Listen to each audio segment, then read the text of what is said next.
Sintesis glukosa dari glukogen, jadi meningkat kadar gula. Wajar, nanti ketika itu akan kembali. Nah, pertanyaan adalah, ketika orang deg-degan, apakah jantung berdebar terus? Enggak kan? Kalau dia istirahat, jantungnya debarnya akan kurang kan? Yang membuat itu ini. Jadi simpatik tadi yang saraf simpatik akan membuat jantung berdebar cepat, deg-degan. Sementara nanti lama-kelamaan parasimpatik akan menetralkan. Gitu. Paham ya? Contoh lagi, pupil mata. Yang parasimpatik itu pupil mata membuat pupil mata menjadi kecil, sedangkan yang simpatik membuat pupil mata jadi besar. Oke, nah kalau orang udah mati, ini pupil matanya kecil. Makanya itu dokter kalau diagnosa orang mati itu kan matanya merem gini, dibuka dikasih senter kan. Kalau pupil matanya kecil orangnya udah ada lagi. Nah coba lihat temannya, pupil matanya kecil kan? Nanti dia nggak ada lagi temannya. Tiba-tiba masuk kerja dia. Ada ya gede ya? Nah, kalau gede berarti mesti ada nyawanya ya.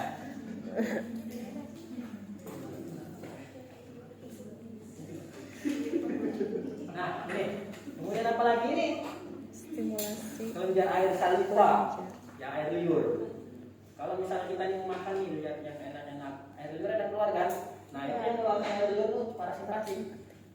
Apakah air liur yang keluar terus? Enggak. Stop sama siapa? Sisi putih. Jangan terlalu banyak. Gitu. Nanti kehabisan dia kering. Tapi masalahnya ada penyakit yang membuat sisi simpatiknya nggak berfungsi. Itu penyakit ini ya, epilepsi. Epilepsi itu kejang otak. Jadi listrik di otak itu meningkat sehingga terjadi gangguan pada saraf itu. Nah, gangguan ini menyebabkan si parasimpatik nggak berhenti mengeluarkan si air liur, airnya keluar terus. Makanya kalau kita lihat orang yang epilepsi itu mulutnya berbusa itu karena si air liurnya keluar terus. Ya. Nah, jadi seperti itu ya. Nah, syarat-syarat ini.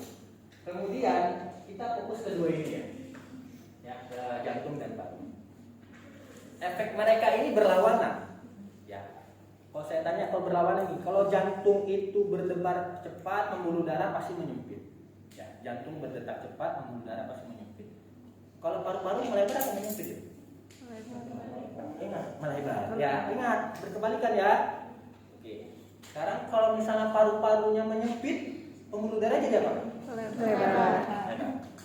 Kalau melebar itu bahasa medisnya apa? Dilatasi. Ya, kalau pembuluh darah vasodilatasi. Melebar artinya dilatasi ya. Kalau pembuluh darah vaso. Kalau paru-paru? Bronko. Ya. Kalau dia melebar bronkodilатasi. Ya. Ingat aja tinggal ganti. Kalau melebar dilatasi, kalau menyempit kontriksi. Ya. Kalau melebar apa? Dilatasi. Kalau menyempit Kontriksi. Ya, tinggal ganti aja. Kalau pembuluh darah vaso, kalau paru-paru bronko. Ya, itu ya. Berarti kalau jantung apa pembuluh darahnya menyempit, paru-parunya dia apa? Melebar. Dilatasi. Oke. Jadi kalau misalnya ada gangguan penyakit paru-parunya melebar apa menyempit? Nyempit. Oke. Itu ya, paham ya? Kayak PPOK, paru-paru kan menyempit kan? Nah, tapi masalahnya kalau paru-paru menyempit, pembuluh darah jadi apa? Melebar. Makanya kenapa orang PPOK itu nggak terselamatkan nyawanya? Karena dia menyempit paru-parunya, nggak bisa bernapas, pembuluh darahnya melebar, selebar-lebarnya tekanan darahnya drop di bawah 60, hipotensi, shock anafilaksis. Akhirnya orangnya lewat, gitu ya.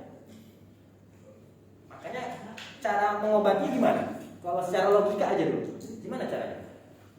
Nggak usah obatnya, cara mengatasinya gimana caranya? Kita apakan jalan nafasnya? Dilebarkan. Dilebarin, benar. Pembuluh darahnya? Iya. Jadi berkebalikan, ya.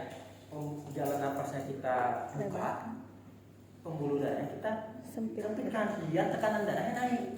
Gitu. Kan tadi dia tekanan darahnya turun, hipotensi. Ya. Yang bahaya itu bukan hipertensi, ya, tapi hipotensi. Makanya hati-hati yang punya darah rendah ya. Darah rendah itu dia tiba-tiba ngedrop aja, nggak sadarkan diri. Sementara orang hipertensi ada tanda-tandanya, tetap sadar, misalnya tanda-tandanya pusing kepalanya gitu ya. Nah hipertensi dia. Tapi kalau hipo tiba-tiba langsung ngedrop, tekanan darahnya langsung drop. Nah, Jadi kalau tadi untuk penyakit paru-paru, kita apakan paru-parunya? Dilebarkan, Pembuluh darahnya disempitkan. itu dulu diingat ya. Kita bahas nih. Mana ada si mediator tadi? Siapa nama mediatornya? Diatur Siapa nama histamina. mediatornya? Adrenal. Ya, karena baru disebutkan sama dia. Siapa? Histamin. Histamin ya. Kalau kalian ada alergi itu berduka, alergi apa? Jangan dipicu histaminnya keluar. Misalnya dia makan siput, dia udah alergi siput, bahaya nanti. Ya, bisa sesak napas. Makanya nanti cara ngobatinnya dengan cara apa ini? Kita nggak usah obat dulu. Logika aja, cara ngobatinnya gimana? Melebarkan pembuluh jalan napas. Jalan nafas. Dia jalan napasnya. Dengan cara apa melebarkan jalan napasnya? Iya, menyempitkan pembuluh darah. Tapi secara logika penyebabnya tadi siapa? Histamin. Jadi caranya gimana? Hilang. Iya betul. Kita blok histaminnya jangan keluar. Antihistamin. Karena apa? Yang KLS siapa tadi? Histamin. Histaminnya kita blok. Jangan dia bersih keluar. Makanya ada obat anti. Histamin. Paham ya? Ada pertanyaan nggak? Ini pelan-pelan nih, kok saya udah pelan kayak gini ngomongnya. Kalau UAS 30 juga udah saya angkat. Gini pelan ngajarnya. Ya. Berarti si masalahnya si histamin ya, karena dia alergi. Kalau ditanya orang alergi itu apa? Inflamasi ya, ada respon pertahanan tubuh. Reaksi alergi seseorang itu beda-beda. Saya sama dia beda nih. Kalian setiap orang beda. Ada ambang batas toleran. Ya, misal ada orang yang kena debu nggak apa-apa. Saya kena debu langsung meler, gitu ya. Ada orang yang kena asap rokok nggak masalah. Saya kena asap rokok langsung demam. Alergi setiap orang beda-beda. Ya. Ada orang yang nggak bisa makan siput, saya makan siput oke-oke aja. Kenapa? Tubuh kita itu memang dirancang seperti itu. Ya, jangan disalahkan yang penciptanya. Memang kayak gitu adanya, gitu ya. Kan saya udah ajarkan dokter imunologi. Ada sel-sel yang mengatur tentang itu, gitu ya. Ketika kita mengalami alergi, berarti tubuh kita masih sehat. Tubuh kita masih bisa berperang, tubuh kita masih bisa berlawan. Yang masalahnya adalah kalau kita nggak pernah terkena alergi ataupun radang. Bisa-bisa tiba-tiba langsung terdiagnosa kanker. Nah itu bahayanya. Kanker itu membunuh diam-diam. Kok dia nggak pernah demam, nggak pernah alergi, nggak pernah terjadi radang, kepalanya terbentur ya udah nggak apa-apa gitu. Dipertanyakan gitu. Nanti tiba-tiba diagnosa leukemia, tiba-tiba kena limfoma. Nah itu bahaya. Kenapa bisa seperti itu? Kanker itu menyerang sistem imun. Jadi ketika terjadi alergi kan sistem imun kita menyerang tuh. Tapi karena ada kanker, sistem imun kita di drop kan sama dia. Akhirnya dia nggak bisa nyerang, nggak terjadilah alergi. Makanya hati-hati, jangan bangga. Oh, aku kena debu nggak masalah, kena hujan nggak sakit. Itu dipertanyakan ya. Oh, nggak pernah kena radang gitu, terbentur nggak masalah, nggak radang. Dipertanyakan profil darahnya. Nah, nggak ini ya. Maksud saya itu menahun gitu ya. Penyakit itu menahun, nggak pernah kena dia. Makanya kalau kalian terjadi penyakit ya bersyukur karena tubuhnya masih sehat sebenarnya, masih bisa berperang. Yang bahaya itu kalau dia nggak pernah kena penyakit, tiba-tiba kena penyakit parah. Ya. Oke ya. Nah si asma ini dia punya tingkatannya atau stadium lah kita bilang ya.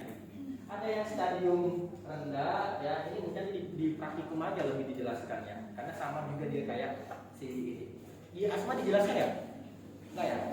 Makanya ada stadium ringan sampai berat ya. Nah stadium berat ini dia nanti akan mengarah ke si PPOK ya. Jadi PPOK itu lanjutan dari asma yang berkepanjangan yang nggak sembuh-sembuh ya. Bedanya si asma ini kalau udah menyempit kita kasih antihistamin dia melebar lagi. Kalau PPOK menyempit aja nggak bisa melebar, maka pengobatannya bukan antihistamin lagi nanti PPOK. Apa pengobatannya? Apa? Lah kan udah praktik. Apa pengobatan PPOK? Perselainnya. Kalau asma memang obat antihistamin dan ini ya beta 2. Kalau PPOK? Bronkodilator. Tidak guna lagi bronko. Masa nggak dijelas? Kortikosteroid. Nggak guna lagi itu nanti. Antibiotik kalau exacerbasi, kalau peningkatan penyakit derajat. Nah itu oksigen. Oksigen. Dia udah menyempit, Untuk apa lagi kita kasih obat? Kasih dulu oksigen dia biar bisa ada oksigen masuk ke dalam tubuhnya. Kalau kita kekurangan oksigen, percuma kasih obat apapun, matilah. Gitu kan? Oksigen dulu, maka ingat ya terapi PPOK per slide. Lini pertamanya apa? Oksigen. Nah, nanti setelah itu baru obat. Sementara kalau asma, terapi utamanya apa? Antihistamin. Histamin dan beta 2 ya. Beta 2. Kita bahas tentang beta 2 ini. Untuk pertama kali paham dulu tentang antihistamin. Nah, ini klasifikasi nanti dibaca aja ya. Saya nggak perlu jelas karena ini peningkatan gejala-gejala. Misalnya kalian mengalami gejala di step mana? Step 3 berarti udah masuk ini gitu ya. Gejala-gejalanya. Misalnya kayak tagar tadi, ngos-ngosan. Oh, gitu kan berarti ini gejala step 1. Habis itu bilang lagi ya. Nah, yang sering orang salah bedakan adalah si asma dengan angina. Atau orang sering bilang angin dulu. Yang asma itu penyakit paru, sedangkan angina penyakit jantung. Makanya saya bilang dia berkaitan. Makanya kalau misalnya ada kena asma, dia tanda-tanda seperti ini. Dan asma itu ada tanda-tanda khasnya. Ya, kalau misalnya nih ada pasien atau saudara kalian sesak nafas, kemudian derajat ini. Ya. Kalau dia asma, dia bernapasnya bunyi, betul. Sedangkan dia kalau angina, dia nggak bunyi, tapi nyeri seluruh tubuh. Ini kayak ditimpa dadanya. Ya. Nah itu membedakan asma dengan sisi angina. Kalau dia nyeri dada, kemudian disertai dengan sesak napas, cepet-cepetlah juga ke rumah sakit dia diberikan ISDN, ya, membuka pembuluh darah. Sementara kalau si asma dia bukan masalah pada jantungnya, tapi masalah pada jalan napasnya, paru-parunya, gitu ya, menyempit karena si histamin tadi. Kemudian penyebabnya ya, kita lihat di sini penyebabnya ya pasti penyebab alergi gitu ya, karena tadi penyebab utama siapa? Histamin kan, histamin itu keluar ya karena ada alergi, ya alergi apapun. Kalian tahu sendiri diri kalian itu alergi apa ya, dipahami gitu ya. Ada alergi bulu hewan, tumor, debu dan lain-lain. Ya, kemudian kalau dia terkena ispa ya, misalnya dia lagi flu, batuk gitu ya, kan sesak nafas. Tapi nanti itu akan hilang dengan sendirinya. Makanya di obat flu ada antihistamin kan, ada CTM gitu ya. Nah itu kan untuk membuat jalan nafasnya jadi lega. Kemudian ini paparan asap, misalnya ada orang yang alergi asap rokok. Kemudian dingin. Nah, ada orang yang dia kedinginan itu sesak napas. Nanti kenapa? Ketika dingin itu membuat hipotermi kan, penurunan suhu tubuh secara drastis. Nah, efeknya apa? Itu pembuluh jalan napas jadi menyempit. Akhirnya dia sesak napas. Kemudian stres. Kenapa stres bisa bikin sesak napas? Pasti pernah stres dong. Ya bukan ke adrenalin, lebih kemana kalau dia tahu? Itu mental lagi. Gimana masa lebih kemana kalau stres? Masih nggak pernah stres, pernah dong? Pernah kan? Tapi nggak sampai jalan ketawa di jalan sendiri ya?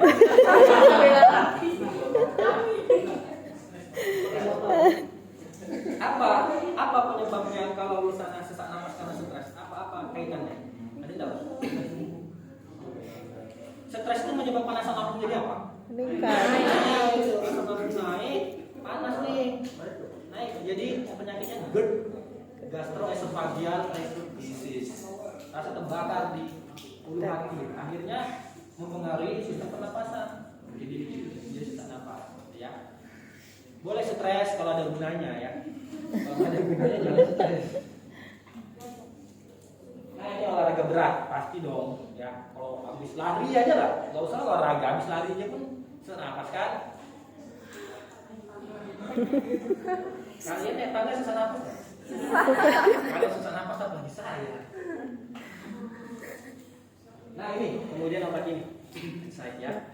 Tapi jarang juga sih si insight. Insight ini nggak terlalu signifikan. Ini yang selalu signifikan. Nanti akan saya bahas. Ini yang penting hari ini. Ya, si beta blocker. Kemudian tadi si GERD ya. Hati-hati, jangan sok keren gitu. Sakit apa? Sakit mah. Gimana?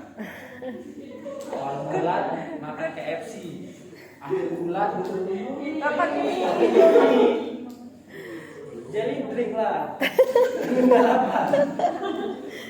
Ya, jadi dia kan sakit mahnya ya. Nanti akan berkembang jadi GERD. Bahaya kalau udah GERD. Nah ini hari ini kita bahas tentang ini ya, hubungan antara penyakit paru dengan jantung. Dilihatnya sebelah mata susah ya. Ini itu dua belah mata. Ya. Tubuh kita itu ada yang ngatur tentang sistem sesak napas, kemudian tekanan darah itu ada yang mengatur. Ya, yang kita sebut dengan organ ginjal.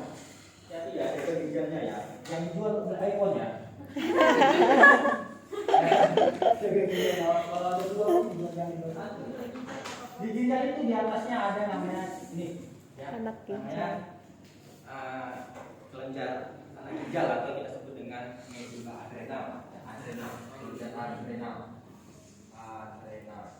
Yang melepaskan hormon apa? Adrenalin. Yang melepaskan hormon adrenalin. Ya. Adrenalin ini dari kata ad. Ad itu artinya atas. Renal artinya ginjal. Berarti kalau digabung Atas ginjal. Ginjal ya. Ad itu atas. Diadkan, pernah dengar? Lalu diadkan dengan Tambah. dengan Di kan? atas. Ad itu kan ditambah di atas lanjut dia kalau dari ininya volumenya diadkan pasti artinya di atas.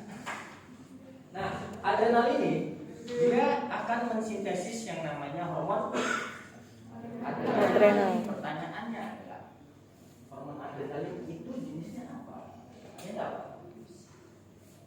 Hormon adrenalin itu jenisnya apa? Masa nggak tahu? Ini kan iya. Apa namanya? Epinefrin. Itu hormon adrenalin. Kemudian di dopamin. Kemudian ada norepinefrin. Nah, jadi kalau dibilang orang adrenalin berarti ada berapa? Ya, satu lagi ada dobutamin. Dobutamin. Tahu pernah dengar dobutamin? Pernah dengar. Adrenalin itu ada berapa? Kalau dalam tubuh ini ada 3, tapi ada sintesisnya lagi gitu. Kita dalam tubuh aja ya. Ada berapa? 3. Ya, apa yang pertama? Epinefrin, Kemudian dopamin, norepinefrin. Nah, kapan ini keluar? Kapan si adrenalin ini keluar? Kalau ada induksi dari luar, misal dia dikejutkan, pasti jantungnya berdebar-debar dong. Jantung berdebar-debar itu responnya seperti ini panjang sebenarnya. Kenapa dia bisa berdebar-debar? Karena yang keluar si epinefrin. Ya, kita bahas yang ini dulu, ini dari yang dulu. Yang ini dulu, pelan-pelan. Ketika ada terjadi induksi, misal yang mau balapan atau mau terjun bebas dari lantai 4 gitu kan, bisa dong. Ya. Atau mau disuntik gitu, ada deg-degan. Kenapa bisa deg-degan? Karena si ginjal ini, ya, sebelum ke ginjal, otak dulu. Ya. Ini dia menerima pesan dari otak. Ketika mau disuntik nih, takut atau mencabut gigi, maka otak memberikan respon rasa takut ke tubuh. Ditangkap sama si ginjal. Ini rasa takut. Disampaikannya ke kelenjar adrenal. Kelenjar adrenal kalau menerima rasa takut dia mengeluarkan adrenalin. Adrenalin yang keluar adalah si epinefrin. Ketika dia mengeluarkan adrenalin, epinefrin keluar ya, salah satunya ada epinefrin akan masuk ke bloodstream. Apa itu bloodstream? Aliran darah. Si epinefrin tadi masuk ke dalam pembuluh darah, akhirnya dia akan berikatan dengan reseptor. Nah, ternyata reseptornya banyak. Ada alfa 1, alfa 2, beta 1, beta 2. Oke. Masalahnya adalah kalau dia berikatan di sini, pembuluh darah kita jadi menyempit. Nah, apa namanya kalau menyempit? Vasokonstriksi. Kalau dia terikat di sini, jalan napas kita apa namanya? Vasodilatasi. Nah, biasanya dia itu tetap berada di sini di alfa 2. Ya, di alfa 2. Kalau kita nggak punya resep, kalau ini udah saya jelasin lah ya. Beta 1 menyebabkan tekanan darah meningkat kan? Karena yang menyebabkan penyempitan. Kalau beta 2 jalan nafas melebar. Yang ini tidak saya jelaskan nggak? Alfa 1, alfa 2. Pembuluh darah hidung. Alfa 1 itu dia adanya di pembuluh darah Hidung. yang ada di hidung. Ya. Tugasnya adalah dia menyempitkan pembuluh darah yang ada di hidung. Makanya kita bisa bernapas dengan lega. Ingat, kalau pembuluh darah menyempit, jalan napas jadi apa? Melebar. Enggak? Ada bingung nggak? Bingung? Ada masih bingung. Oke, pelan-pelan. Kenapa kita bisa bernapas? Karena ini lega, gitu ya. Nggak ada yang mengganggu. Karena si epinefrin tadi berada pada alfa 1. Di alfa 1 dia membuat penyempitan pada pembuluh darah di sistem pernapasan. Kalau pembuluh darah di sistem pernapasan menyempit, kebalikannya di jalan nafas jadi apa? Paham ya? Masalahnya adalah kalau ada di pilek, yang ininya itu kurang. Pilek itu bisa bernapas nggak? Bisa. Jalan nafas kita menyempit. Sementara si alfa 1-nya ini kurang, pembuluh darahnya melebar gitu. Makanya harus kita apakan pembuluh darahnya? Disempitkan. Alfa 1. Makanya ada obat yang bekerja di alfa 1 namanya Decongestan. Obat di obat pilek itu pasti selalu ada Decongestan. Dia kerjanya di alfa 1. Apa contohnya? Phenylephrine. Pernah dengar? Masa nggak pernah? Phenylephrine. Pernah dong. Pernah kan? Apa contoh obatnya? Apa contoh obatnya Phenylephrine? Rinos, ya, Tramenza. Itu kan isinya isodephedrine. Nah, isodephedrine itu dia senyawa epinefrin yang disintetik dari luar. Ketika dia masuk ke dalam tubuh, si isodephedrine, dia akan berikatan dengan reseptor ini. Nah, ini ya isodephedrine. Kalau dia berikatan sama ini, maka pembuluh darah di hidung akan menyempit. Jalan apa jadi apa? Makanya lega. Kalau film Rinos nggak mampet lagi kan? Kalau loratadinnya itu untuk gatal-gatal supaya inasnya nggak keluar. Paham? Paham ya? Ada pertanyaan nggak? Sebelum saya lanjut. Ada? Gimana Bro? Ya, gimana? Kan biasanya itu kan masalah pilek kan suka habisin obat tuh suka longgar tuh. Nah terus setelah beberapa jam itu ada lagi. Nah itu maunya Ya obatnya habis, harus minum obat lagi. Kan kadar obat lama-lama turun, minum lagi, turun lagi.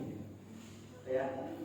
Dan pilek itu akan sembuh dalam sendirinya ya, dalam waktu 3 hari.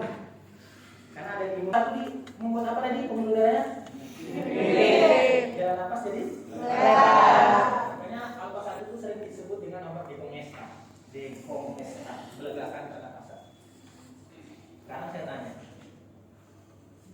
masalah di sini di mana? Kalau orang menggunakan decongestan itu masalahnya apa? Kalau pembuluh darahnya menyempit, tekanan darahnya naik jadi apa nih? Hipertensi. Makanya nggak boleh si Rinos itu dikasih orang hipertensi. Paham? Tramenza, Rinos, pokoknya yang punya zat ini ya, pseudoephedrine, ephedrine, phenylephrine, phenylpropalamin, itu disebut dengan decongestan. Itu ada yang jenis dagangnya itu semua ya. Dan apa lagi?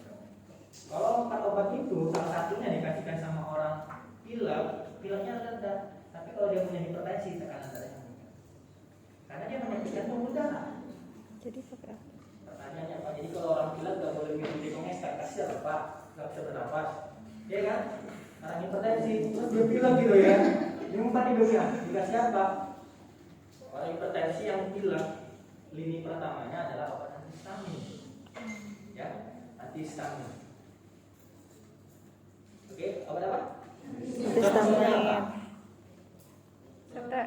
Ya, terus apa lagi? Orang hipertensi obat awalnya adalah Antihistamin. terus apa lagi? Loratadin, cetirizine, ya, methadone, itu obat-obatnya. Tunggal ya, jangan dikombinasi. Tunggal kok, ya, dikasih dengan orang. Oke, ini sudah selesai ya contohnya. Kemudian alfa 2. Nah, alfa 2 inilah yang membuat kita nggak basah celananya. Dia itu membuat penyempitan uretra yang ada di dalam tubuh. Jadi ini ada kandung kemih ya. Ini kandung kemih. Tahu kandung kemih kan? Di sini ada uretra yang mengalirkan urin keluar. Nah, di sini ada yang menjaga namanya alfa 2.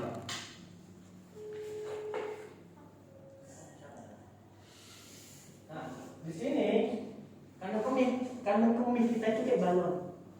Kalau sudah terisi penuh, dia melebar. Makanya jangan ditahan kencing dia. Nanti pecah balonnya. Ya, kalau pecah balonnya kan nanti bisa kena kaca.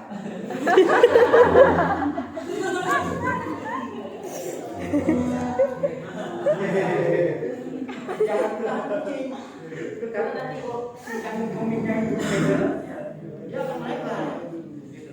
Tapi kenapa Pak kita bisa nahan kencing? Karena gini, dia tetap ngotong ini. Sebelum ada respon rasa kebelet, dia tetap tutup. Bayangkan kalau nggak ada ini basah langsung. Minum keluar terus. Makanya siapa yang membuat buka tutup uretra ini kan si alfa 2. Gitu ya. Nah, kemudian jangan ditahan kencingnya ya. Pertama dia membuat kandung kemihnya bisa membesar, bisa pecah. Yang kedua apa? Bisa jadi batu. Ya, batu ya. Batu ginjal. Ya. Makanya jangan bahaya kalau ini ya. Anak-anak itu kenapa lama-lama sering ada batu ya. Nah, si alfa 2 ini dia jaganya di sini. Di pembuluh darah kita. Dia sempitkan itu. Ya. Ketika nanti ini penuh, maka saraf di sini akan sampaikan pesan ke otak. Otak ini kandung kemih udah penuh. Kasih tahu orangnya, kasih rasa kebelet pipis. Maka otak akan melepaskan suatu hormon atau respon kalau kita kebelet pipis. Kapan rasa kebelet itu bisa muncul? Kalau ini penuh. Gitu. Contohnya apa lagi? Kalau lambung kosong, maka sebelum kita makan, kita merasakan lapar itu, lambung ini ngomong sama otak. Otak ini lambung sudah kosong, lepaskan rasa lapar. Maka otak akan melepaskan rasa lapar, ya kita kelaparan. Nanti kalau kita udah makan, ini penuh, maka lambung bilang, otak ini udah cukup, kasih rasa kenyang. Maka kita berhenti makan. Oke, paham? Makanya ketika kita misalnya mau makan, itu semua ada respon otak. Kan jangan sampai respon itu diputuskan ke otak. Nanti otak nggak bisa menerjemahkan ini respon apa. Ya. Paham ya? Nah ini si alfa 2 tadi ya. Alfa 2. Nah kemudian si alfa 2 ini kan dia menyempit ya, membuat pembuluh darah menyempit kan. Efeknya apa kalau pembuluh darah menyempit tadi? Jangan lepas udah. Nah biasanya alfa 2 ini sering diblok. Kita blok. Untuk apa? Untuk penanganan penyakit penyakit batu ginjal. Tahu batu ginjal kan? Jadi kalau misalnya ada keluarga kalian atau sama apa pasien nanti mungkin kalau dia batunya kurang dari 2 cm itu nggak perlu dioperasi. Ada sekarang alat canggih namanya NSWL. Jadi pasiennya dikasih gelombang kejut. Nah batunya pecah, dikasih gelombang kejut. Jadi dia miring, 1 jam diberikan gelombang kejut gitu. Gelombang ya. Nanti batunya pecah. Batunya pecah tadi akan masuk ke kandung kemih. Pertanyaannya, batunya keras atau lembut? Keras kan? Batu ginjal itu kan keras, batu gitu. Nah, saya coba pukul di batu di bawah. Keras. Kalau dia keluar melalui obat yang sempit gini, sakit nggak? Sakit. Makanya ini kita blok. Biar dia melebar. Biar batunya keluar nggak sakit. Apalagi uretra perempuan yang kecil, sangat kecil. Makanya ini blok uretra ini alfa 2 biar uretranya melebar, batunya keluar enak nggak sakit. Nah, obat yang ngeblok di sini adalah alfa blocker. Salah satu obatnya adalah tamsulosin. Pernah dengar nggak tamsulosin? Ada yang merek dagangnya saya nggak apa. Tamsulosin. Dia ngeblok si alfa 2 biar si uretranya melebar. Gitu ya, pembuluh darah udah terang melebar, si batu tadi bisa keluar. Kemudian, apakah obatnya cuma itu? Enggak. Batunya mau keluar, ini yang udah melebar, tapi nggak ada urin. Sama aja dong, mampet dia di sini kan. Gimana supaya ini urinnya ada? Kita kasih obat ini. Furosemid. Orang minum furosemid kenceng-kenceng aja, Iya. ya kan? Orang minum furosemid kenceng-kenceng aja, tekanan darahnya turun. Ketika dia kenceng-kenceng aja, ini kan batunya terdorong gini keluar, ya kan? Udah dia terdorong keluar, jalannya dibuka pula lagi, ya udah keluar lagi. Paham ya? Jadi kalau misalnya ada orang habis SWL pasti diresepkan dokter tuh obat ini. Nah, tambah satu lagi perdanderi mungkin ya. Perdanderi, kemudian diuretik, satu lagi si alpha blocker. Ada pertanyaan? Ya. Iya, udah. Lokasinya? Lokasinya? Iya. Lokasi tempatnya. Ya beta 1 sama beta 2 lah. Lokasinya di mana? Lokasi tempatnya. Ya. Paham ya? Oke. Ada pertanyaan nggak? Ada. Oke. Kemudian alfa udah selesai ya. Maksudnya ke beta tadi. Nah, beta 1 tadi dia menyebabkan apa? Pembuluh darah Beta 1 menyebabkan apa? pembuluh darah menyempit. Penyempitan pembuluh darah. Namanya apa? Vasokonstriksi. Masuk. Vasokonstriksi. Ingat ya. Kalau beta 2 Bronkokonstriksi. pelebaran jalan nafas namanya masuk. Bronkodilатasi. Sekarang saya tanya, berarti obat asma dikasih beta 1 atau beta 2? Oh, 2. Ini tadi di paso ya. Paso. Ini bronko. Kalau orang sakit asma dikasih beta 1 atau beta 2? Beta 2. Kenapa? Melebarkan Di pembuluh. paru-paru tempat. Apa contoh beta 2? Enggak, salbutamol, salmeterol, palmoterol. Itu obat beta 2. Di dalam tubuh dia akan berdekatan dengan beta 2. Akibatnya kalau dia berdekatan dengan beta 2, ya beta 2 akan membuka jalan nafas. Tahu kan orang asma kan dikasih salbutamol kan? Ya. Palmoterol ya. Supaya untuk membuka jalan nafas. Paham? Oke, ada pertanyaan? Ada pertanyaan? Efeknya ke beta 1 apa? Ada tahu? Itu menyempit. Efeknya ke beta 1 apa? Menyempitkan pembuluh Ya darah. enggak ada, dia kan khusus beta 2. Mana mungkin dia ganggu beta 1? Oke, paham kan? Dia kan kerja di beta 2. Ngapain dia ganggu beta 1? Nah, ada obat yang namanya ngeblok. Kalau kena beta 2. Beta blocker. Namanya apa? Iya, namanya kalau obat ngeblok beta namanya apa? Beta blocker. Beta blocker. Itu baru kena dua-dua ini. Ya, ada nama obatnya beta blocker. Ngeblok beta mencetak beta. Dia ngeblok ini sama ini. Oke. Kalau dia ngeblok beta 1, pembuluh darah jadi apa? Lebar. Lebar. Jadi lebar. Makanya dia bisa membuat obat hipertensi, ya kan? Karena melebarkan pembuluh darah kan. Masalahnya kalau dia ngeblok beta 2, ini jalan apa sih dia? Menyempit. Orang hipertensinya Sesak. tekanan darah turun, dia mati. Sesak Sesak nafas. Paham? Nah, makanya kalau menggunakan beta blocker hati-hati, karena mempengaruhi jantung dan paru-paru. Pilih yang dia selektif. Selektif di mana? Kalau kita perlunya dia ngambil di mana aja. Kita perlunya kalau orang hipertensi mengambil di beta 1 atau beta 2? Beta 1. Nah, yang dia selektif beta 1 namanya bisoprolol. Dia hanya mengambil di beta 1. Ini hanya apa ya? Enggak masalah, ini tetap melebar. Ini melebar, ini juga melebar karena diambil. Paham? Masalahnya kalau kita nggak bisa membedakan yang mana selektif mana non selektif. Misal ada dokter, ini kelebihan farmasi ya dibandingkan dokter. Ada dokter meresepkan pasiennya obat jantung beta blocker. Di resep kita lihat propanolol. Tahu propanolol? Tahu. Propanolol. Kita tahu nih ini beta blocker, gitu ya. Ini beta blocker. Pasiennya pasti sakit jantung. Sebelum kita kasih pasiennya propanolol itu, kita tanya, Pak, Bu, punya riwayat asma?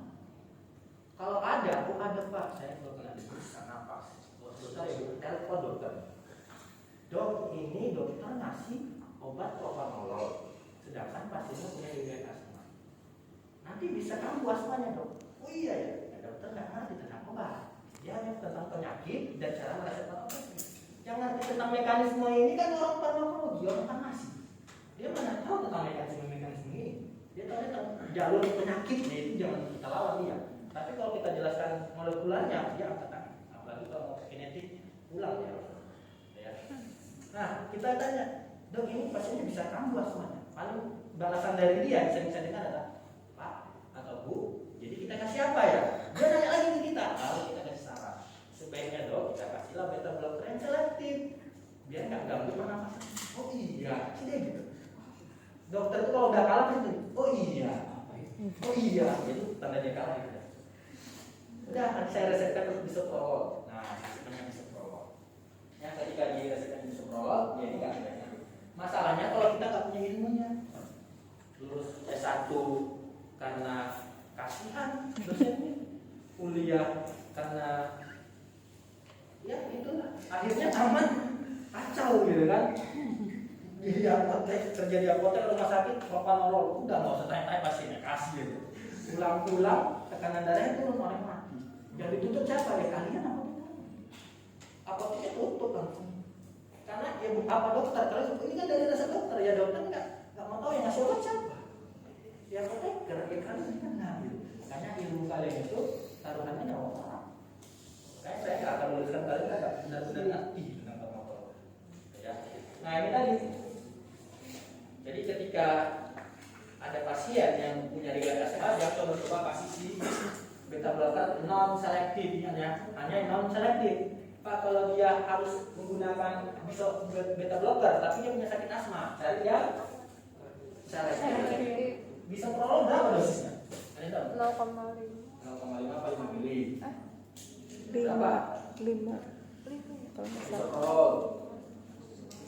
0,5. Bisoprolol itu 5 mili. 5 menit. Ya. Dosis satu hari bisoprolol itu 5 mili. Atau dia bisa dibagi 2. Kali minum 2,5 mili, 2 kali 1. Jadi satu hari nggak boleh lebih dari 5 mili. Kalau kalian pandai-pandian nih, karena nggak punya ilmu tadi, kasihkan bisoprololnya 5 mili kali 2. Dia satu berapa ya? 10. Dia nggak jadi selektif lagi. Ini juga dihambat jadinya. Oh, Paham ya? Jadi bisoprolol itu selektif kalau dosisnya tepat. 5 mili per hari. Kalau kalian kasih 10 mili, dia dua-dua dihambat yang jadi nggak selektif. Paham? Ada pertanyaan? Nggak ada? Jelas dong. Maksud jelas begini masa dihujat kacau. Jelas ya? Jadi kalau orang asma tadi obat pertama yang dikasih beta 2. Ingat, agonis beta 2. Ada depannya ya, agonis. Ini beta 2. Kalau jantung, Beta 1. antagonis beta atau beta blocker, gitu ya. Jadi kan kalau agonis itu yang berikatan dengan dia, kalau antagonis yang berlawanan dengan dia. Ya. Jadi antagonis beta atau beta blocker itu sama aja. Kalau dia asma, penyakit paru-paru, agonis, bukan antagonis. Agonis. Oke, kita kembali lagi ke ini. Kalau saya jelasin lebih panjang, ini udah saya jelasin imunologi. Kalau ada respon imun, alergen atau antigen masuk, siapa yang datang? Makrofag, ya, kemudian dimakan, kemudian disisakan yang dikit. Ya, terus dibawa. Kemudian dia pergi ke Sel Sel T helper dipresentasikan. helper, kemudian sel helper bangunkan siapa? Sel B. Sel B. Untuk membuat membuat antibodi. Sel B akan pecah jadi 2, memori 1, satu lagi plasma. Yang membuat antibodi yang mana? Plasma. Kalau ini alergen dan antibodi yang terbentuk adalah anti IgE, imunoglobulin G. Nanti IgE ini akan dikatakan dengan pasangan yang namanya si sel mas. Nah, si sel mas ini kan IgE. Nah, ini yang IgE. IgE kan? Nanti sel mas ini akan memberikan sama si IgE. Masalahnya si sel mas ini dalam tubuhnya ada namanya mediator inflamasi yang disebut dengan histamin. Makanya sel mas ini disebut dengan granulosit. Dia bentuknya granul. Kenapa? Di dalamnya ada si mediator tadi, histamin.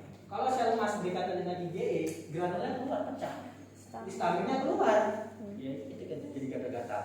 Nah, masalahnya adalah si histamin tadi membuat pembuluh darah melebar, jalan napas jadi apa? Nyempit. Paham ya? Bisa dijelaskan kalau ujian ya? Insya Allah. Berapa kali saya jelaskan ini? Itu aja. Nggak bisa juga. 2 semester ini tuh aja jelasin nggak bisa juga. Oke. Nah, ada lagi histamin itu membuat ini ya, sekresi mukus, dahak atau ingus, mukus namanya ya. Jadi mukus tadi kalau disekresikannya berlebihan, menyumbat di jalan napas. Udahlah jalan napasnya menyempit, ada sumbatan lagi, sesak lah jadinya. Makanya kalau orang asma itu biasanya batuk, kemudian ada dahaknya, gitu ya. Karena dia menyumbat di pembuluh di jalan napas tadi ya. Oke. Kemudian manifestasinya ini gejalanya yang paling adalah ini apa namanya? Mengi. Itu ya gejala khasnya. Nah ini namanya biru. Kenapa bisa biru? Kurangan Ada oksigen. aliran darah yang Kenapa aliran darah? Aliran darah. Kenapa? Kekurangan oksigen. Nggak dapat oksigennya di situ. Biasanya di jari-jari di ujung. Ya. Nyeri dada. Nah ini ya, tak bedakan nyeri dada karena angina sama si asma. Bedanya di sini aja bunyinya. Nah ini skala sesaknya ya, bisa dibaca sendiri skala sesaknya. Kalau misalnya 0 berarti nggak ada ini ya. Oke. Nah inilah dia tugas seorang farmasi ya, obat-obatannya. Berarti obat pertamanya apa?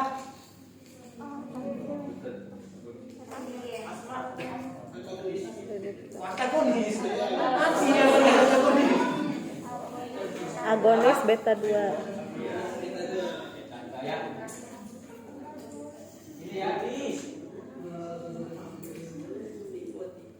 Oh ini yang ini dulu, yang intermittent ya. Jadi ada ininya, ada tingkatannya. Dia biasa dikasih glukokortikoid. Glukokortikoid itu steroid, tahu kan? Steroid itu dia menghambat si histamin. Jadi kalau misalnya kalian pilek, minum aja steroid, hilang tuh pileknya. Tapi jangan ya, jangan dicoba. Itu kalau udah pileknya mengganggu, misalnya ujian ini meler terus, minum CTM nggak sembuh-sembuh, tembak aja pakai metil, langsung mampet itu. Kenapa? Glukokortikoid steroid itu menghambat imun. Selain dia menghambat inflamasi radang, dia juga menghambat imunitas. Histaminnya juga terhambat. Misalnya gatal-gatal badannya, bentur-bentur, pakai cetirizine nggak mempan nggak, minum aja Dexa, langsung reda ya. Nah tapi jangan dicoba kalau nggak parah ya. Misalnya kalau misal kepepet nih yang ujian atau mau interview gitu, bilang siapa gitu ngerjain tugas sampai disumpel lagi ini kan, isu daripada nggak ini minum aja dari metil dan Nah karena dia adalah steroid, berarti dia menghambat apa tadi? Histamin. Makanya dia bisa digunakan untuk asma. Ya. Kemudian ada yang namanya antagonis leukotriene. Yang bagian radang sudah pernah saya jelaskan kan? Yang sebelah kanan dia COX, yang sebelah kiri dia LOX. Ya. Pernah dong, Sama ya kan? Yang sebelah kanan dia siklooksigenase, nanti turunannya COX 1, COX 2, prostaglandin dan teman-temannya ya kan? Ya. Itu respon nyeri kan? Ya. Yang sebelah kiri dia lipooksigenase kan? LOX. Lalu nanti ada muncul namanya leukotriene, LT4, LT5 yang menyebabkan ya kan? Leukotriene yang menyebabkan jalan napas jadi menyempit. Kan penyebabnya si leukotriene yang menyebabkan jalan napas menyempit. Kalau kita hambat dia, jalan napas jadi apa? Agonis. Paham ya? teofilin. Tahu teofilin? Tahu. Teofilin. Nah, teofilin itu bronkodilator ya. Dia golongan aminofilin. Bronkodilator artinya apa? Melebarkan jalan napas. Biasa dikasih teofilin ya. Nah, lalu kita masuk yang dia moderator persisten. Baru dimulai dengan apa? Inhaler. Beta 2 ya. Beta 2 ditambah mungkin dengan ini kortikosteroid karena udah persisten. Ya. Ingat obat asma sekarang itu perselenya adalah inhaler ya. Jangan kasih salbutamol lagi kalau serangan asma dengan tablet. Dia lagi serangan asma ini. Jangan salbutamol tablet. Lama. Kerjanya mati gitu. Lama kerjanya. Ya, kalau tablet itu sampai 30 menit kerjanya dia ada kurang oksigen gitu kan. Kasihlah yang inhaler. Inhaler kan kerjanya 2 sampai 3 detik langsung bekerja membuka jalan nafas. Makanya obat-obat asma yang bagus itu adalah bentuknya inhaler, inhalasi. Kemudian kalau dia yang parah, dia dikombinasi beta 2 ditambah dengan kortikosteroid. Kombinasi dalam satu semprot ada 2 obat di dalamnya. Salmeterol ini lebih tinggi lagi daripada si salbutamol. Kemudian ditambah dengan fluticasone. Ini obat Kortikosteroid. Jadi sekali isap inhaler ada 2 karena dia sudah asma serta persisten, sudah parah. Jadi pengobatannya juga harus dikombinasi. Ada berapa kombinasinya? 1, 2, 3, 4. Yang ini dia dihirup, yang ini dia diminum. Jadi yang untuk mengatasi awalnya adalah dihirup. Lalu untuk ini untuk maintenance ya, diminum. Nah ini tingkatan-tingkatannya ya. Ada pertanyaan? Ya kalau pentolin cair yang untuk nebulizer itu masuk ke mana? Pentolin. Pentolin. Isinya apa? Pentolin. Salbutamol itu. Iya. Pentolin isinya apa? Pentolin. Salbutamol. Hah? Salbutamol. Salbutamol. Jangan merek dagang ya lah, saya mana apa? Pentolin isinya apa? Salbutamol itu. Ya udah, masukkan di sini. Jangan merek ini misalnya kalau Pak, kalau ini kan pentolin jadi ini pentolin. Malah iya. Saya pakai pentolin isinya gitu bilang. Kan ada tuh yang kayak injeksi atau apanya gitu. Oke ya, ada lagi mau ininya eksaserbasi ya. Kita bilang eksaserbasi itu peningkatan penyakit.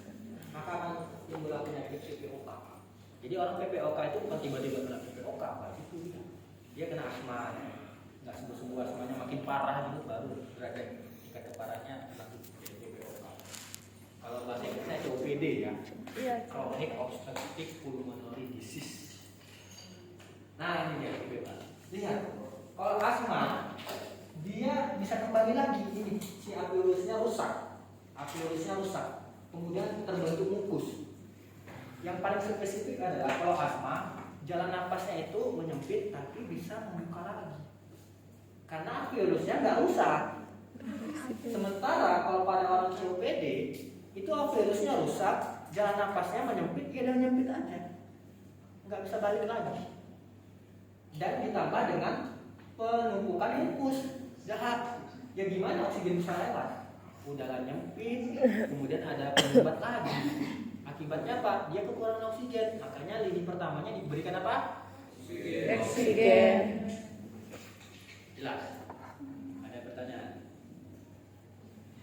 Pak, kalau bedanya sama emfisema apa? Emfisema itu penumpukan cairan. Nanti kalau derajatnya lebih parah lagi nanti ada pneumonia. Berarti paru-paru. Iya. Tahu nggak paru-paru basah? Pernah kena nggak? Ya kalau mandi kan basah.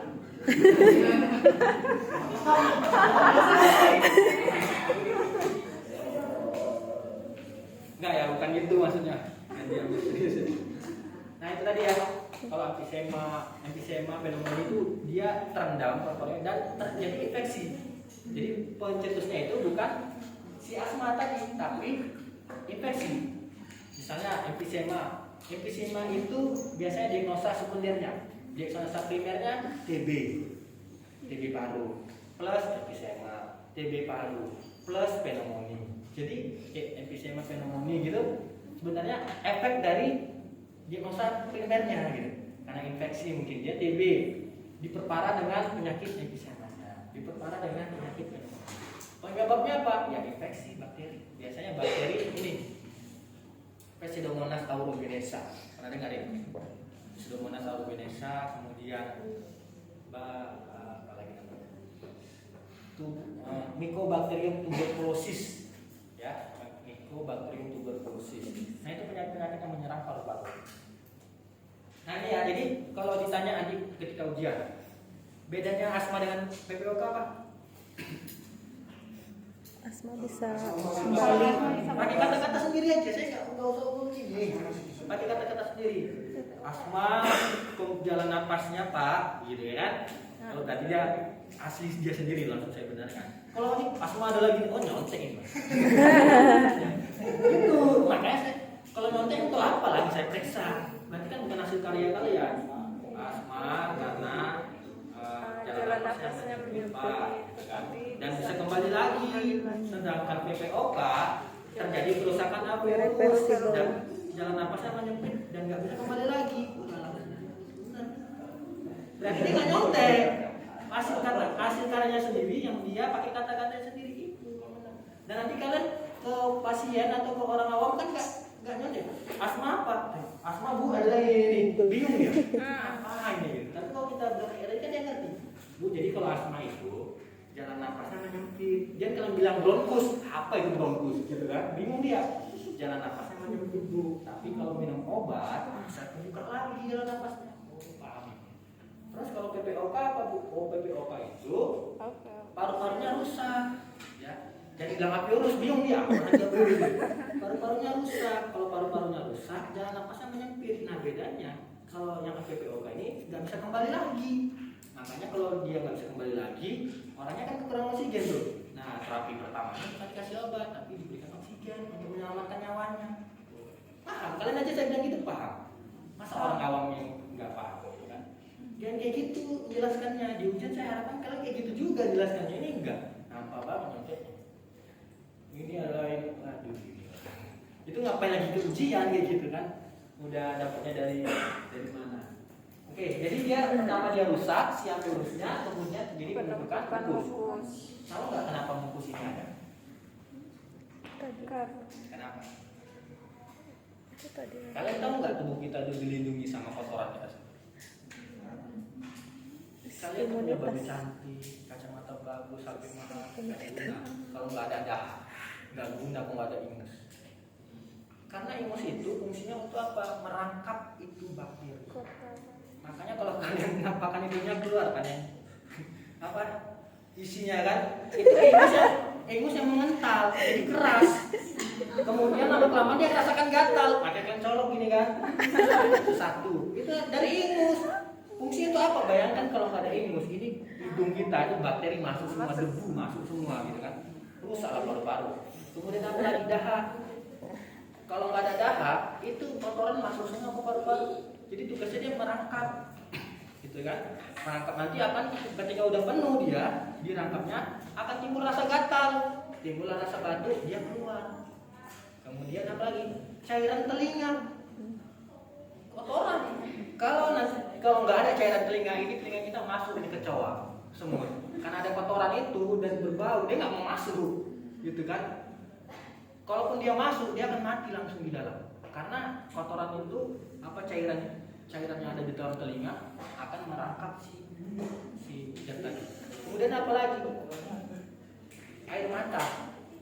Kan sudah jelaskan kan, air mata itu ada enzim lisozim. Nanti dia akan memerangi si bakteri. Jadi lama-lama dia mengeras. Jadi bangun pagi-pagi kan ini ada. Kan?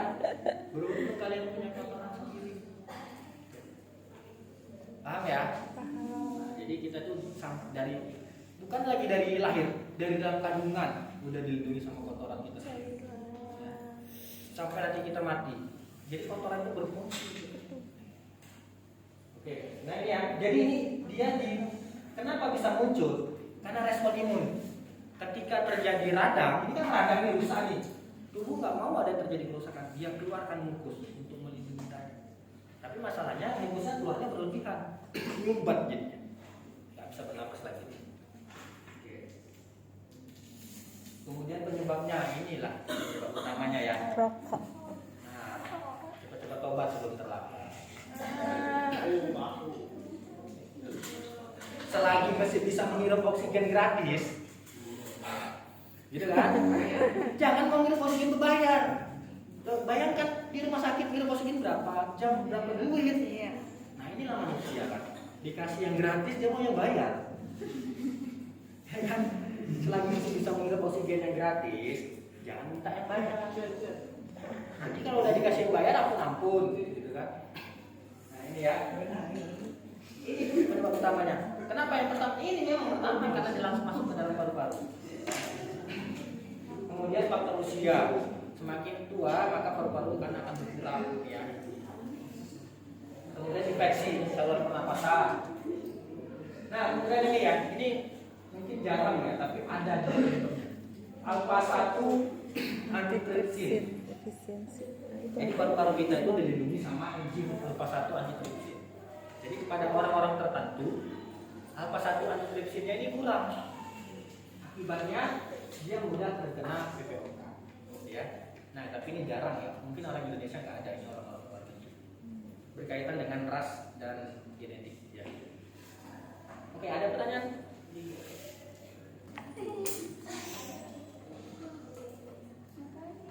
Bingung juga saya jelasin. Oke. Nah, kita lihat yang ini ya. Nanti dulu ini respon berkepanjangan. Respon pertama dulu, respon pertama. Kalau ada tadi dia ngerokok nih, ngerokok. Yang dihirupnya apa? Asap. Zat asing masuk ke dalam tubuh. Siapa pertama yang ngambil zat asing tadi kan? Makrofag. Ya. Ini contohnya sigaret. Apa tuh sigaret? Rokok. Walaupun kita rokok dinaikkan, tetap aja laku tuh rokok. Makanya kenapa kalau jadi farmasi, jadi pembuat rokok aja kaya. Nah, ketika dia ngerokok nih, maka respon imunologi akan keluar, makrofag keluar. Kemudian dia akan pergi manggil temannya di sel T dan lain-lain melalui mediator inflamasi. Enzim. Ya kan, mediator itu dilepaskan sama dia semua. Masalahnya, kenapa paru-paru itu bisa menyempit? Karena mediator inflamasinya dilepaskan. Dia manggil temannya, ya kayak kita manggil teman, kita kan ngomong, woi gitu kan. Nah dia juga manggil temannya, tapi dia jangan cara melepaskan mediator pro-inflamasi. Contohnya TNF alpha, interferon 1 beta, interleukin 1 beta, interleukin 6. Kalau ini keluar, maka paru-paru akan menyempit. Jadi bagus nggak ini keluar? Kenapa? Enggak, karena menyerang dirinya sendiri. Baguslah dia keluar. Jadi asap rokok ini ada yang hancurkan. Makanya kenapa orang merokok masih hidup baru sekarang? Berarti imunnya masih kuat. Karena ada ini, dia manggil temannya, sel T datang dimakan tuh asap rokoknya. Hidup dia sekarang, masih hidup. Nggak sakit paru-parunya. Rokok lagi, dimakan lagi, hidup terus. Sampai beberapa waktu kemudian imunnya udah lelah besti gitu kan. Rusak. Jadilah PPOK. Jadi PPOK itu bukan akut ya, bukan ketika minum sesuatu atau mengkonsumsi sesuatu langsung terjadi. Namanya juga PPOK, apa kepanjangannya? Penyakit paru obstruktif kronis.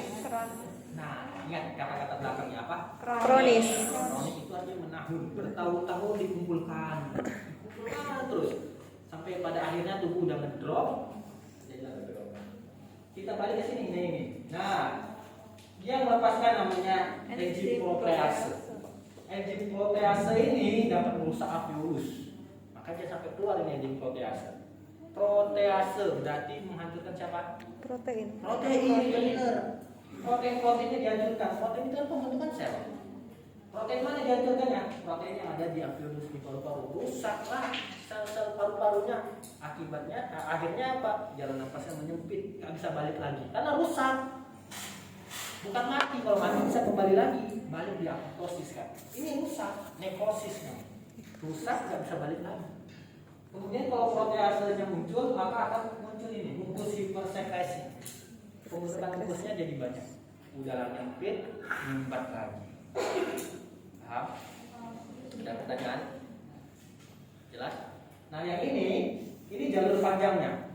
Ini kan jalur singkatnya nih, kayak apa? Nah ini interferon gamma, interleukin 2. Jadi semua ini sinyal dilepaskan semua. Ya, atau kita sebut dengan badai sitokin. Sitokinnya keluar banyak nih, semua sitokin. Ini sitokin semua. Ketika dia keluar banyak, badai gitu ya, kayak hujan deras gitu, dia nyerang dirinya sendiri jadinya. Organ paru-paru diserangnya. Akhirnya rusak paru-parunya, nggak bisa bernapas lagi. Makanya pengobatan pertama apa tadi? Oksigen.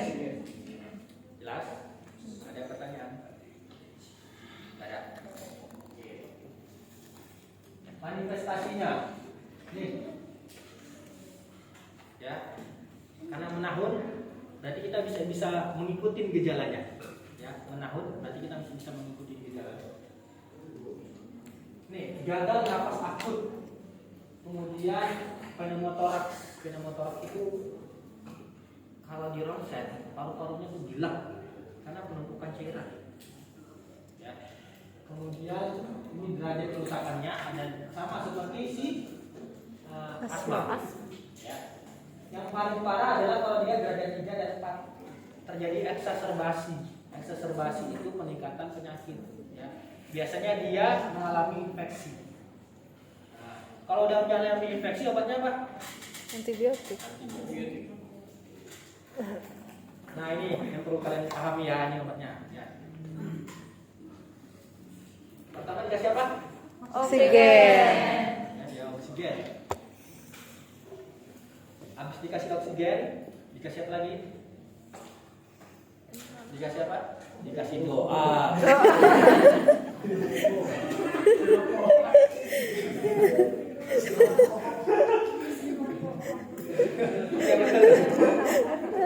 Kasih rokok 1 slop, itu udah gitu ya.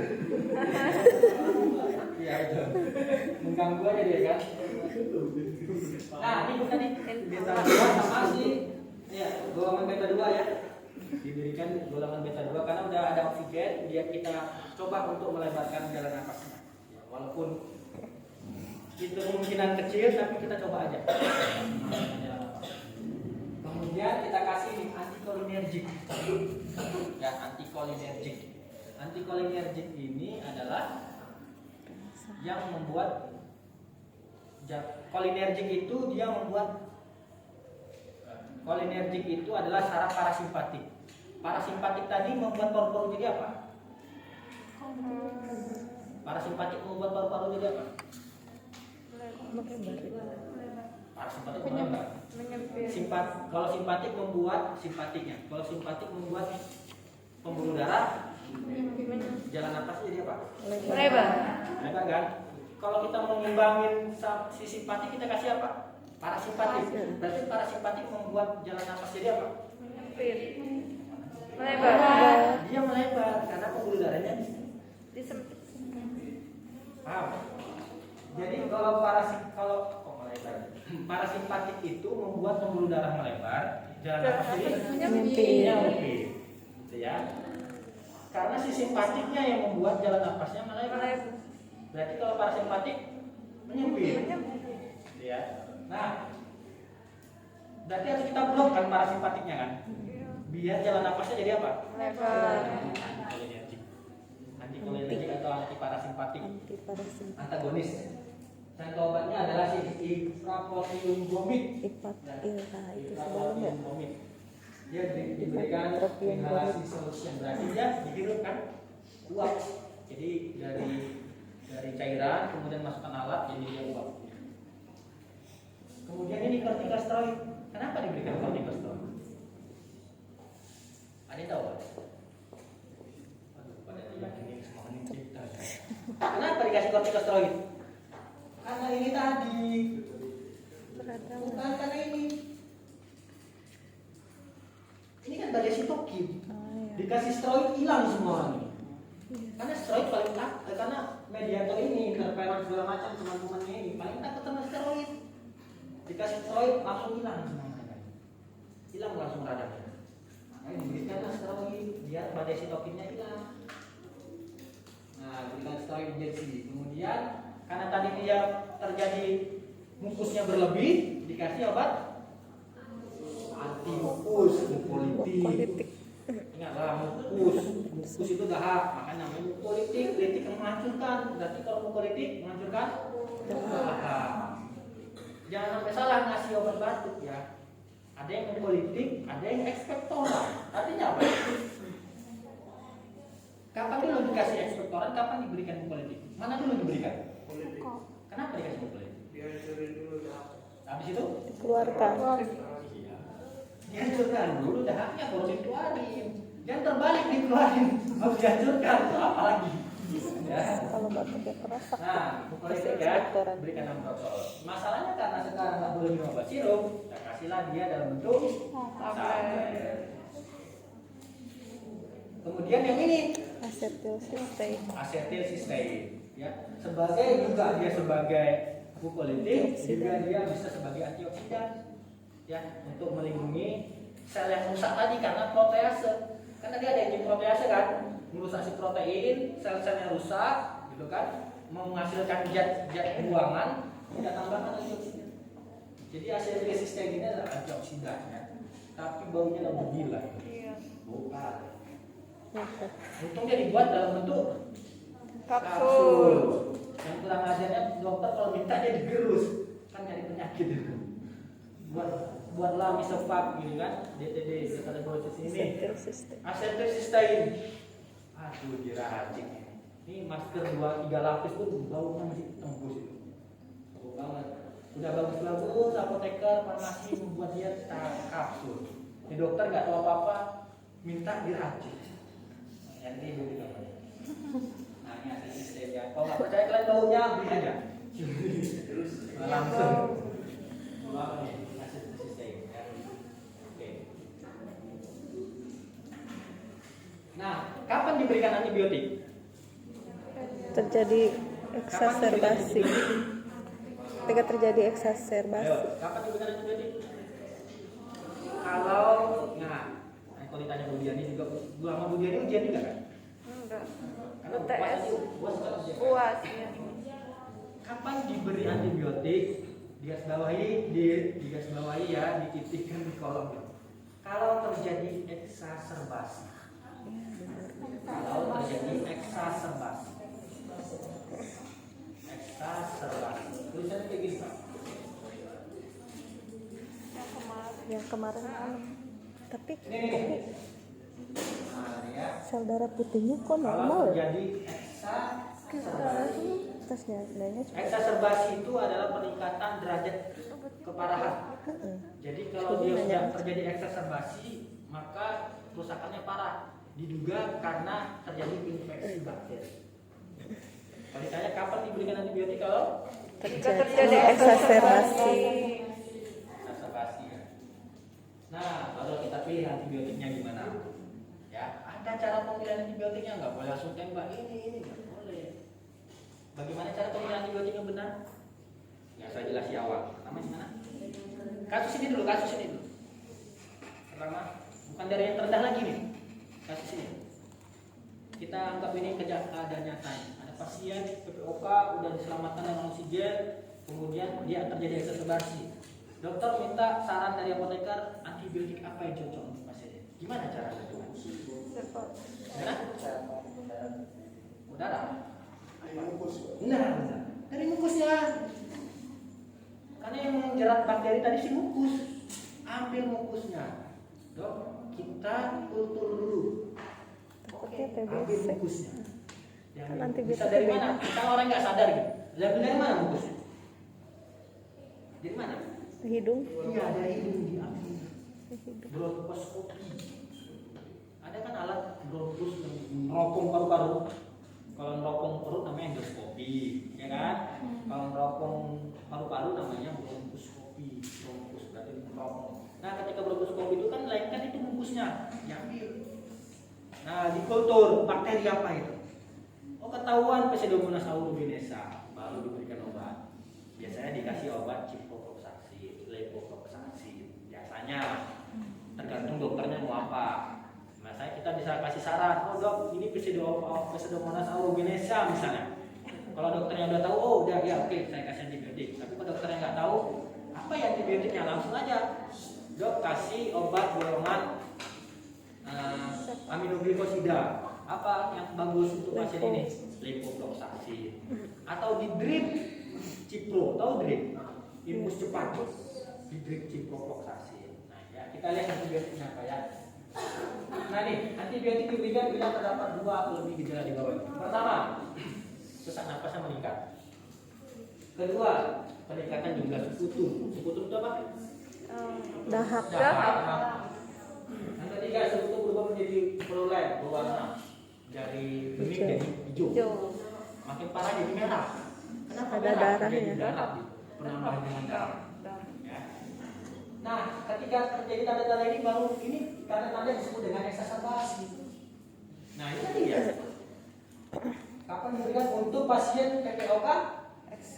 Eksaserbasi dengan Nanti ujian-ujian ini dulu ya. Asal ujian-ujian ini dari saya jelasin. Nggak dijelasin sama ibunya. Sih dijelasin lah.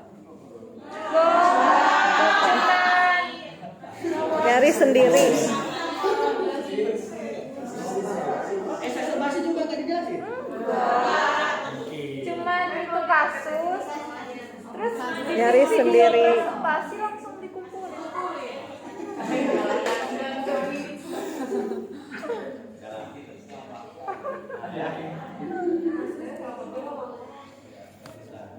Bagus. Ya, kapan diberikan antibiotik? Terjadi eksaserbasi. Ya, eksaserbasi. Nah, tanda-tanda eksaserbasi itu ini ya tadi ya. Ya, kita lihat antibiotik apa? Nah ini. Nah, antibiotiknya. Ya. Eksaserbasi ringan. Slide-nya udah saya kasih dong, udah kan? Di semester sebelumnya ini udah saya kasih slide-nya. Tinggal buka aja lah, masa? Paling minta cepat, tapi nggak dibaca. Eksaserbasi ringan dikasih apa? Misalnya beta lactam, amoxicillin, atau dikombinasi dengan asam klapulanat, nama obatnya Pomoxiclap kan. Kemudian tidak memiliki faktor risiko, dikasih ini Makroliga. Jadi penentuannya seperti ini. Kalau terjadi alergi penicillin diganti dengan Makroliga. Ya. Jangan diganti dengan cephalosporin. Karena kalau di alergi penicillin dikasih cephalosporin dia bisa alergi juga karena sama-sama ada cincin apa? Beta lactam. Ganti ke Makroliga, ya. Azithromycin atau clarithromycin. Kemudian nih kalau eksaserbasi nyeri sedang maka bisa dikasih beta lactam juga Pomoxiclap. Tapi alternatifnya kita kasih yang fluoroquinolone tadi, ya kan? Apa obatnya? Ada levofloxacin, ya kan? Ada moxifloxacin, pokoknya golongan fluoroquinolone. Ya. Yang ada di rumah sakit aja. Cipro ada, kasih Cipro. Morfloxacin ada, levofloxacin ada. Tapi masalahnya obat fluoroquinolone itu ada tingkatannya. Ya. Yang paling rendah itu adalah obat ofloxacin. Tahu ofloxacin? Ofloxacin, ciprofloxacin, levofloxacin, norfloxacin, amifloxacin, moxifloxacin, sama debifloxacin. Banyak kan kok bisa hafal dari obat-obat penting ya. Itu banyak tuh semua. Saya hafal kepala gara-gara nulis itu pakai dalam buku.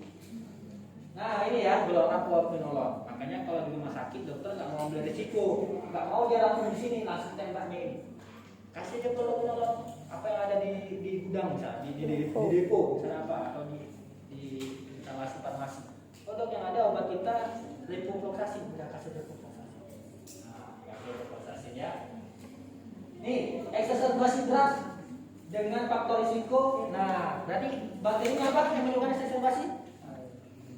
Pseudomonas Aeruginosa. Jadi kan saya sebutkan itu ada bakteri, masa nggak ingat terus? Pseudomonas apa? Aeruginosa.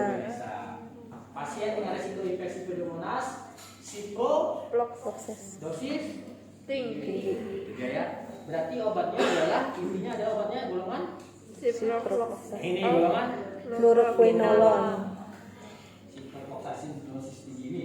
Fluoroquinolone ciprofloxacin dosis tinggi. Atau beta lactam dengan aktivitas Pseudomonas. Apa ini? Beta lactam dengan aktivitas Pseudomonas aeruginosa. Contoh obatnya apa? Akan saya jelasin kemarin. Apa contoh obatnya? Meropenem. Jangan dikasih ini lagi. Pak kan beda laptop. Kasih amoxicillin. Ketawa itu bakterinya geli-geli. Kasih meropenem langsung. Makanya ini untuk apa yang berat? Udah sepsis dia, udah infeksi sistemik. Maka diberikan ini ya. Udah paham berarti ya?